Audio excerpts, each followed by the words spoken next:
Krishna. Yeah. It's a basic question, but can you talk about yearning, especially in light of non-dual perspective? Sure. Is there anything going on in your life? Well, there's a tremendous amount of change in my life, and there's a sort of the oldest not formed is gone, and the new is not formed. So there's that, but there's also this kind of connection to source, especially in the midst of more chaotic, you know. And it's somehow there's this the desperation, but there's something sort of subtle. It's like a burning, you know, that can be intense or not. And what is that burning for? A connection, you know, or understanding, I guess, because connection can also be a misunderstanding too, you know, the need for it in a sense of, you know, in other words, just all different perspectives of that. And are you feeling that now? I have off and on the last, week, I'd say, yes. So are you feeling it now? Yes. Right now? Yes. What would you say exactly what you're feeling right now? Is it a sensation? Well, there's a kind of fluttering in the heart, actually, literally. So there's that, but that's related to this kind of, I'm sorry to say that it's several things at once, so I'm not exactly sure. It feels like this, you know, insecurity, but it also feels like this expansion at the same time. So, you know, so I don't know if it's the same phenomenon, just how I look at it, or, you know, or there's more than one thing going on.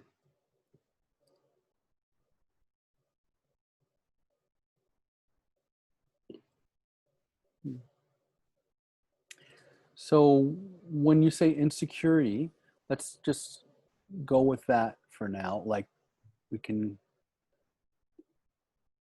look at what else it could be. When you say insecurity, what do you mean when you say that?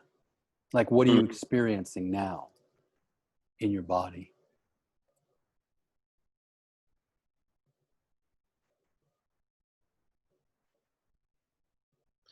What comes again as the feeling of a lack of connection, or perhaps it's the relationship to structure as a signpost of connection, I guess. So let's go with the first one again. So lack of connection, as you said? Mm-hmm. So to myself, to others, to God. And that feels like insecurity? Funny, that comes in and out in all things. It really is like this illusory thing that keeps on doing it. But on a certain level, it's insecurity, but another level, it's something expansive, and the yearning feels more like the expansive part of it. Like it's something. Is that the yearning for the connection itself? Or for being home. For being home, yeah. So there's the notion of you being not connected, and a yearning for that you to be connected. Mm-hmm. Is that right? Yeah. And connected to what you don't know. Or do you? Well, I mean, I can intellectualize it. I'm not sure. Right. Okay. Good. Yeah. So it's not even a known. It's just a yearning. Yeah. You know, it's not a lack of understanding about my relationship to source, something like that. But I think that's an intellectualization. It's more primal than that. So the feeling in the body, or the feeling in the heart, is that where it is, in the heart, you said? Where would you say the feeling is? Or is it pervasive? There's a lot of activity here.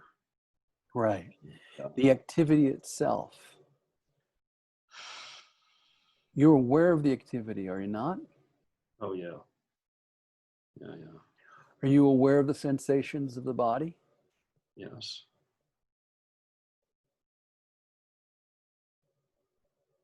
So you're aware of the sensations of the body. You're also aware of the activity, whatever it is, right? And you're aware of the thoughts about the activity.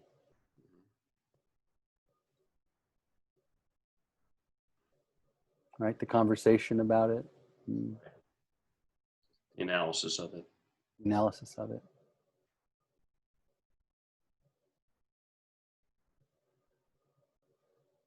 So all of those are objects arising in home.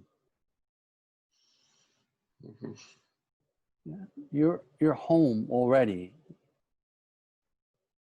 It's not that you are at home.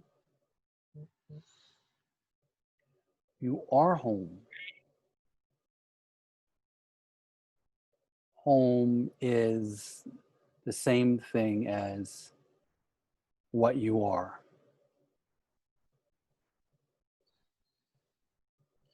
The activity is happening in home. The sensations that we call bodily sensations are happening in home. The sense fields, the sounds that you're hearing, the sound of my voice, the visual input, all of it is arising in home.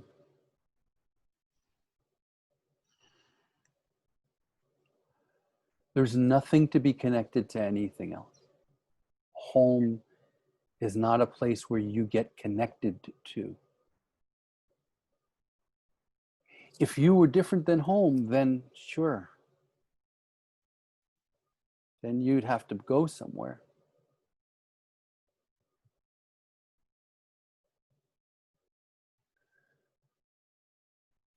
So there's any number of things that you can call yourself that come and go, that you can imagine yourself to be. There's thoughts, there's feelings, there's sensations, there's concepts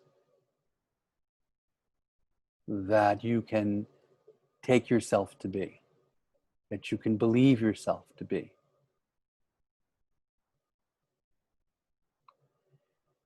And any of the objects that you take yourself to be come and go and will feel connected and disconnected at times.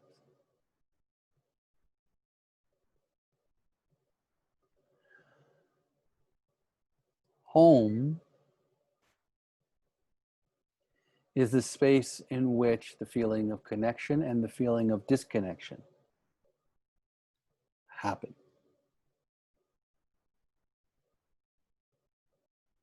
You are the space in which the feeling of connection and disconnection happen,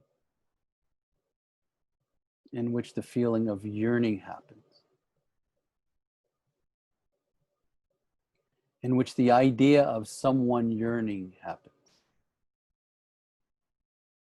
in which a feeling of connectedness can happen or a feeling of lack of connection can happen. If you have a feeling of connection, it's just a matter of time before you have a feeling of disconnection. You could celebrate a feeling of connection. It feels nice. And it's followed by a feeling of disconnection. Because a feeling of connection is a condition. And so because it's conditioned or based on conditions, it's not dependable.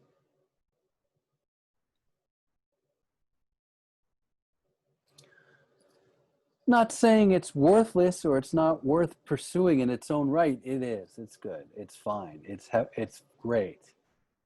But I wouldn't want to give you the second best first. I want to give you the best first. Point you to what is the most real, the truest, the most consistent.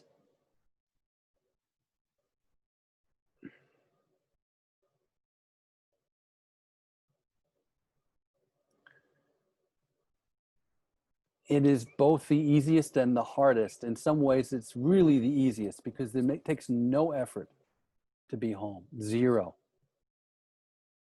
But we're distracted so much by the effort that we make or the effort that happens and so addicted to effort and so addicted to the sense of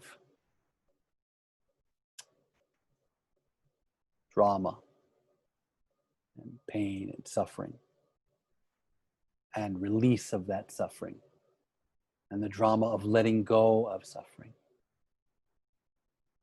that we tend to be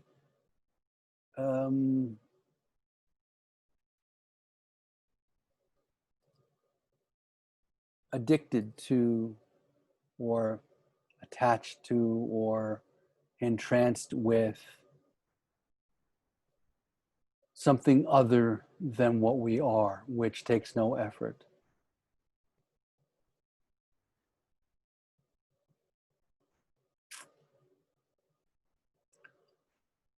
So it's ironic because you see, yearning has no end to it.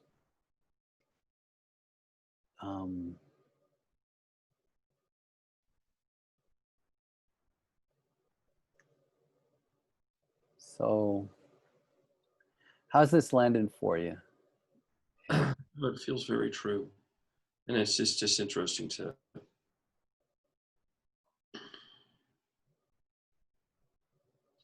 I was thinking of the, say you're yearning to go and actually meet Papaji, you know. So it's an element, in other words, which may even, or Ramana having a yearning to go to Arunachala, So it's a facet. It's, it's one they didn't ignore, or you didn't ignore. Yeah, absolutely. But however, it's not the point, but it may be a mean, I don't know. Yeah, it is. You could say it's a paradox. So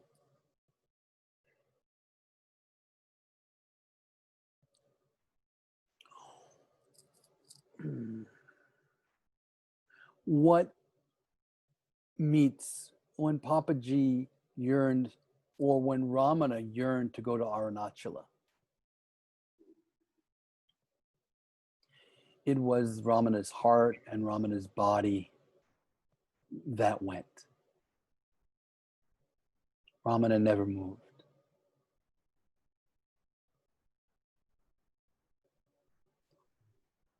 Ramana is not separate from Arunachala.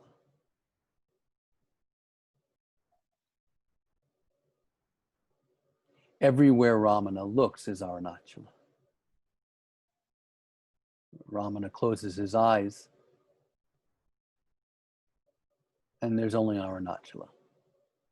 Opens his eyes, all he sees is Arunachala. His breathing is Arunachala. His footsteps are Arunachala. His heartbeat is Arunachala.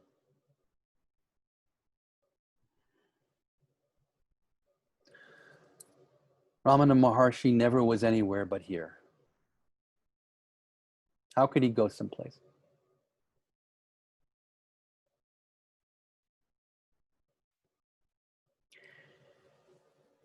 Now, that's the ultimate import. That is so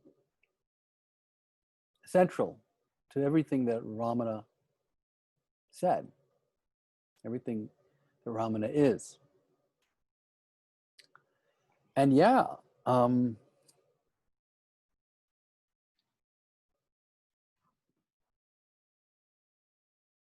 it's crazy for me to say you are home.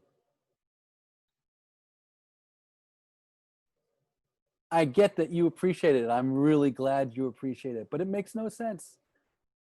I mean, it doesn't have any, there's no room for anything else once you say that.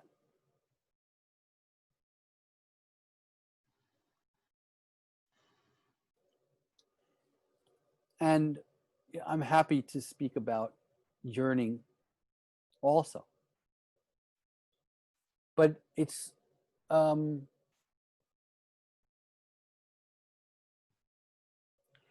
connecting and disconnecting, if they are done skillfully, become transparent.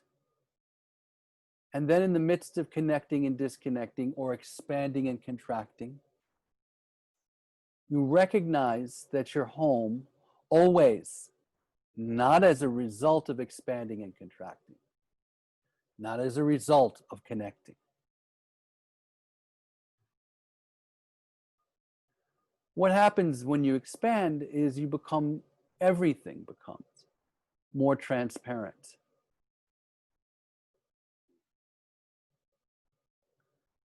When it's more transparent, what is shining on the other side is obvious. Home is always shining on both sides, really, on all sides. But the activity of yearning and finding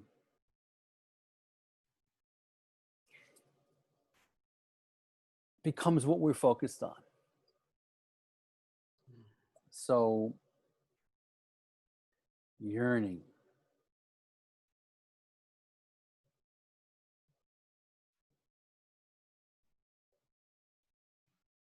Put more, it's funny. Papaji used to speak this way all the time. There's no one to yearn, there's nothing. And then somebody would say, what about this yearning for consciousness itself, for being, for God? And then he would, just kind of throw a curveball and say, pour more benzene on it. Pour some gas on it. Bring attention into that fire. Yearn more. The French, they call orgasm a little death. I heard that from some French people who speak French. That's their word for orgasm, little death. And yearning only can be prior to consummation.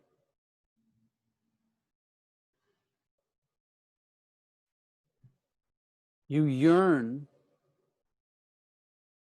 until you have. And when you have, you no longer yearn.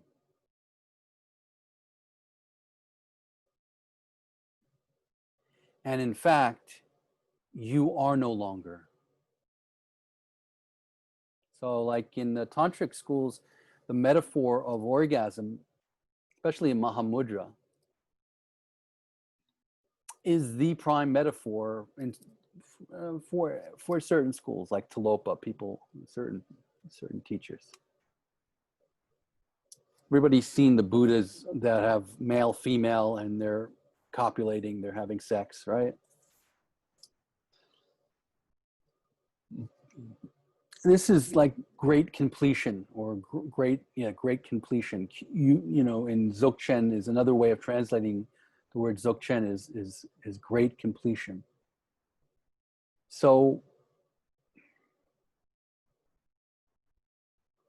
when you are yearning for the beloved,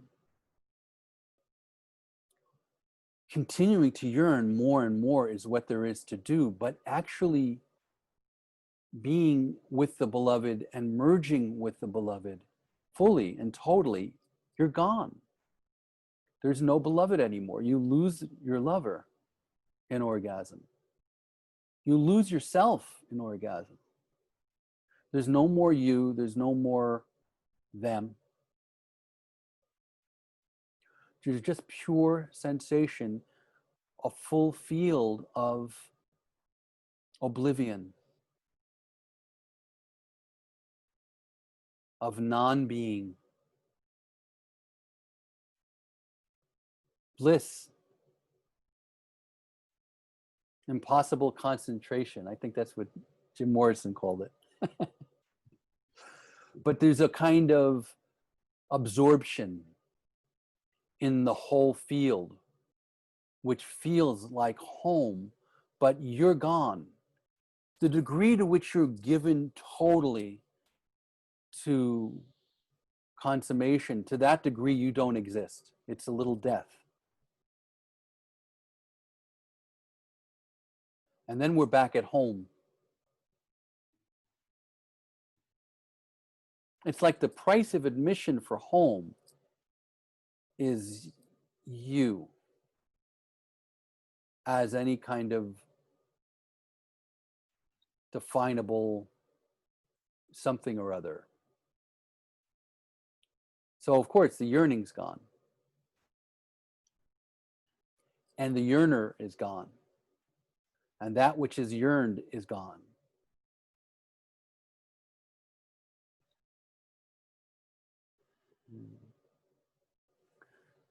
So breathe into your yearning.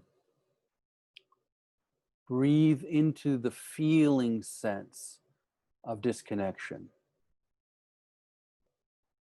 Become connected to the feeling of disconnection. Drop into whatever it is that you're experiencing, not suggesting it's going to be comfortable, but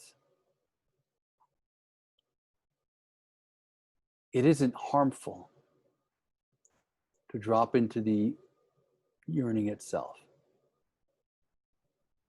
Allow your attention to become absorbed into the feeling of feeling separate, of feeling alone, of feeling vulnerable, insecure, not connected.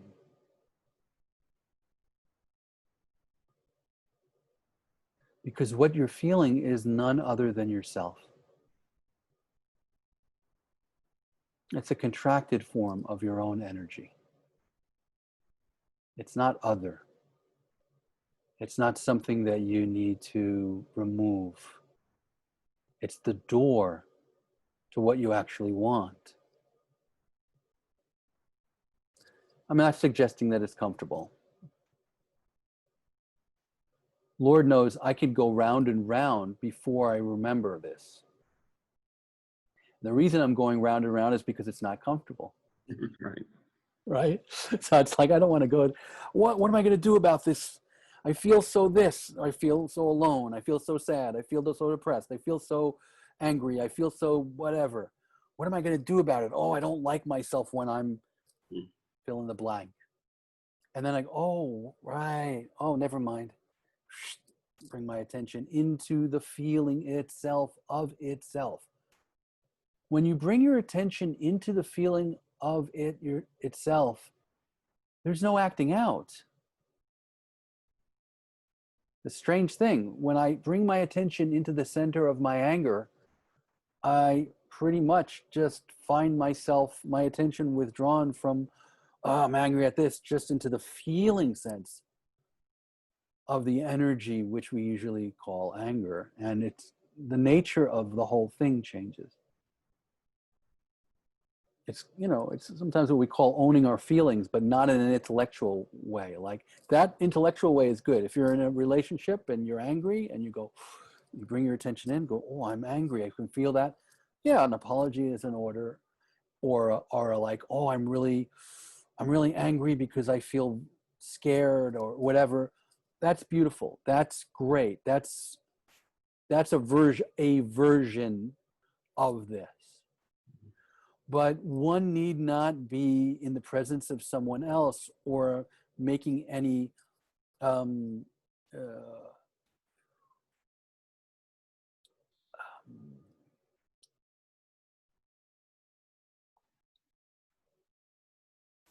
I mean, you know, I hate to say this word because it's used so often, but making a story. You don't have to make a story about it either. You just notice the feeling. And I love how difficult it was for you to stick with one story or to even have one about it. Because it's like, I feel this thing. Oh, I'm not sure if it's this or that or that. Because that's perfect. Because not being sure is perfect. Because you could just not bother with that and just go right into the feeling that you're feeling. And not know. Because it isn't necessary to know. And knowing doesn't give you more leverage in that way. Knowing what it's about. I mean, it could if you're in a therapeutic relationship with a therapist and all of that, but not in spiritual terms. It doesn't give you any leverage at all. And most people find it doesn't give them leverage, honestly. And they go, oh, I finally know it's because my mother did this to me. It's like, okay, good. And now what? Now I know why. Still do it, but no, I know why. It's like, okay, well, how about when the feeling comes up, bring your attention into it and drop into it. Now we're with something else. Now we're dropping into now, here. There isn't any past. There's just this feeling now, here.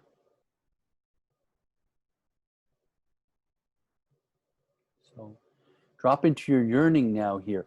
Yearning can actually increase by dropping into it. It's the thing that actually is let go of is the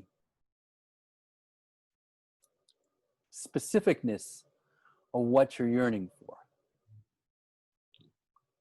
So I'm yearning for this particular object is a place to start. But if you start to just go into the feeling of the yearning, then you realize, no, I'm just yearning for, I mean, there's a really nice little technique you can do for, I don't usually do techniques in satsang, but I'm happy to mention this. If you, you know, want to go deeper into yearning, you think like, okay, I want this, what? This car. Okay, now, and then ask yourself, okay, if I got the car, and imagine yourself getting the car, what will I get by having the car that I want? I mean, why is it that I want the car? Oh, I'll feel like on top of things. Okay, so you really want to feel on top of things. That's why you want the car, because it'll signal to you that you're on top of things. You'll look around and go, oh, I'm on top of things. Yeah, okay. Give yourself the feeling of being on top of things, because you know what it is. Otherwise, you wouldn't be yearning for it.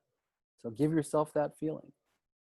Okay, now I'm feeling on top of things. Okay, feeling on top of things. What do you want from that feeling of feeling on top of things? Power. I feel powerful. I feel I can take care of myself and everybody around me. I feel powerful. Okay, give yourself that. And what do you want by feeling powerful? I want to feel totally safe. And it's not a logical thing. You feel into it. Check. I'm giving you an example, really. I feel totally safe. Okay, feeling totally safe. What do you want from that? Oh, I want to be totally undisturbed.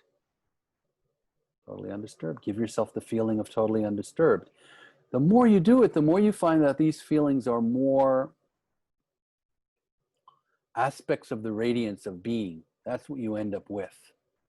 You end up being with, oh, I want silence. I want peace. I want clarity. I want love. I want home. Well, a car is expensive. You can just have home now. How about that? Just kind of give yourself home now.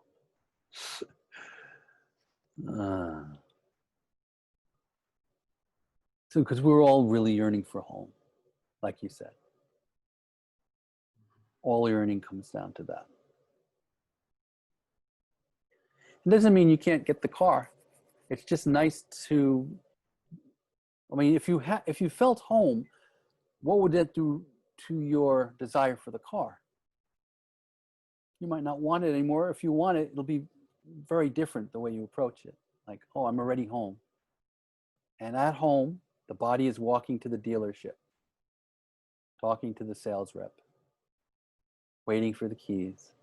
But you're already home through the whole process. Very different than all the anxiety of like, if I don't get it, I'm not going to be home. All of that. That is a bit of what I was talking about, even in spiritual terms. How if we want the yearning to be connected and we don't realize that we're home now, then that yearning can produce anxiety.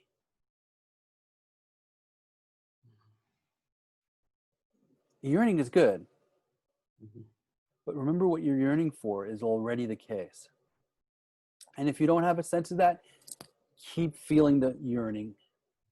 Just don't let it be reduced to anything that you, like whatever it is, acknowledge it, feel into it, and then ask yourself, if I have this, what do I want by having this?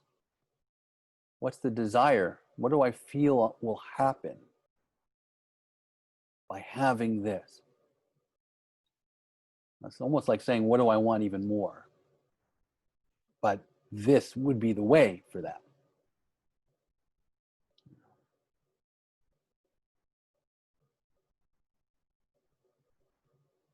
Yes, I want to be, people have this thing about like self-esteem. What do you want by self-esteem? Well, I want people to like me. What if people liked you? What would that give you? Then I would feel loved. What if you felt loved now? What if you gave yourself the feeling of being loved now? Oh, right. I could do that? It's allowed? Yeah, it's allowed. So that's my talk on yearning. Is that okay, Andrew? That's great. How are you feeling right now?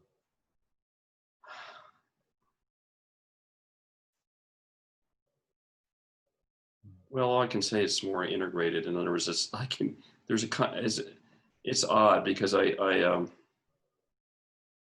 I tell you something that's funny, and it's because there's sort of all this spiritual yearning that I've had for, most of my adult life. But it seems there's sort of almost this divine joke that, that I've been sort of yearning for this sort of inward thing. And then all these external things have manifested in my life that are totally not what I was concerned about, or I'm deeply grateful for. But this has been very, very interesting to me that just out of the blue, I mean, think of something, the next thing I know, it's in my living room. I didn't even pay anything for it. It just shows up. So to me, that's almost like, well, wait a second. I wasn't yearning for that, Well, you're being taken care of. Well, I guess so. But you see what I'm saying? It's like, well, do I have the wrong setting? You know what I'm saying? Well, yeah. I mean, I honestly, Andrew, I feel as though, like, what was the word you used? You said insecure. Mm-hmm. I feel as though your feeling sense of insecure, the feeling sense of it, just the feeling of it, Mm-hmm. is a door. Yeah. I mean, if you defang that, then you're really, yeah. I mean, the way you defang it is by embracing it. Yeah. By letting yourself drop into the feeling of it. Yeah. That's the key for me. I think that's great. It's like the thing of, I think there's, you didn't use the word confusion, but I heard it in some of, because you mentioned a few things, like not understanding or wisdom or something like that, right? What's that? Confusion is a good word. Confusion is a good word. Yeah, letting yourself drop into the feeling of confusion. It's a destigmatizing of those feelings by not just conceptually, but actually letting yourself drop into them. tremendous change happens in that way. I mean, there's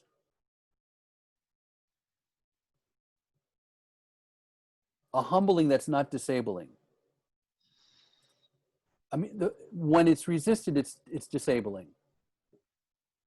But when the feeling of, you know, confusion or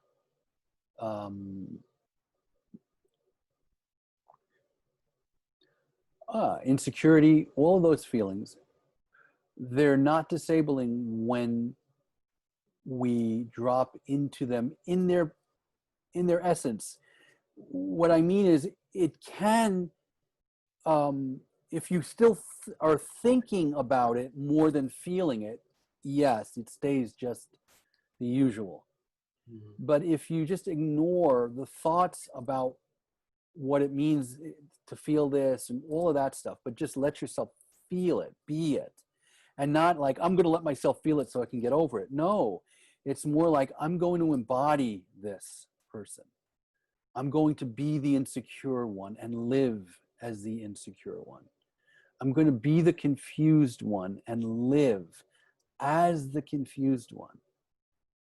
Then that confusion and insecurity, you know, you could say it becomes transformed. You can also say it becomes integrated.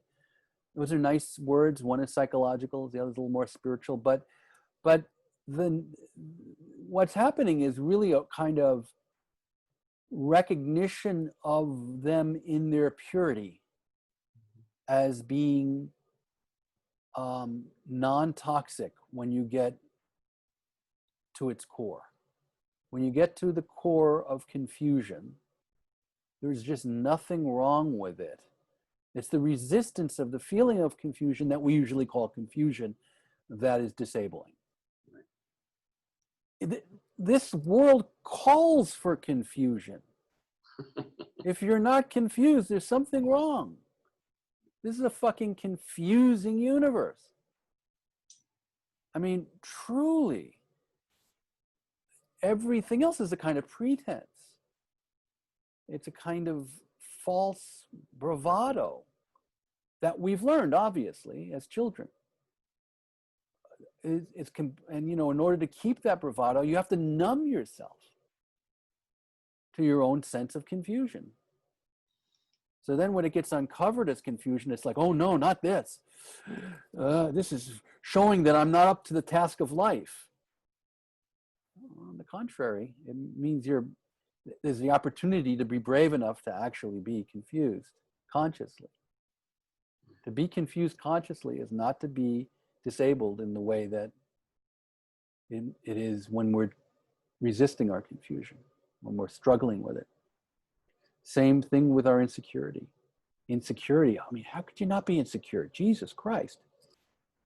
It's bullshit. Everybody's acting like they're not insecure. When we act like we're not insecure, it just means that we're not in touch with it and we're managing to avoid it and put on the bravado we need. We look in the mirror of other people's eyes and they go, oh, you're not insecure. And we go, oh, I'm not. And it feels good. Yay. That's all that is. It's not at the core. We must be insecure. We're food for worms. I mean, this is absurd, the idea that we wouldn't be insecure. How can we know anything for certain? Well, the way it's sold, you know, the way that we've convinced each other on the planet about being certain is total nonsense. Certainty doesn't have anything to do with really knowing. How can you really know? You can't really know anything, really. I'm speaking, I don't know what the word is. I'm speaking this way purposely. You know, I don't mean that you can't. Anyway, you get it. So how's this, Andrew? Are we good for now? Very good, and it's yes. I mean, I don't even want to talk myself out of this, but this feels very good. Very good. Beautiful. Beautiful. Beautiful.